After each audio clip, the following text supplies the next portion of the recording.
অন্যের দোষ দিয়ে কি লাভ, যেখানে নিজের আদালতের কাঠগড়ায় নিজেই আসামি। যে হৃদয়টা এক সময় সবাইকে ভালো রাখতে চাইতো, আজ সে হৃদয়টাই ধুকে ধুকে মরে।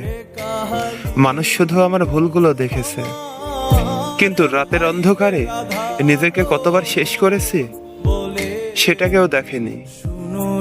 সবাই বলে আমি বদলে গেছি, আমি স্বার্থপর হয়ে গেছি, কিন্তু কেউ একবারও জিজ্ঞেস করেনি আমি কেন এমন হলাম। মানুষের অবহেলা সইতে সইতে আজ নিজের ভেতরেই এক বিশাল দেয়াল তুলে দিয়েছি। এখন আর কারোর ওপর অভিমান হয় না, শুধু নিজের ভাগ্যের উপর করুণা হয়।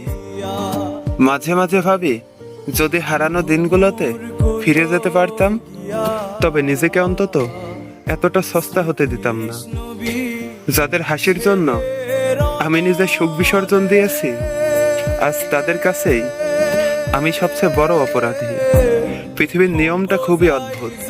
এখানে মৃত মানুষের গুণগান গাওয়া হয়, আর বেঁচে থাকা মানুষটাকে প্রতি মুহূর্তে মেরে ফেলা হয়।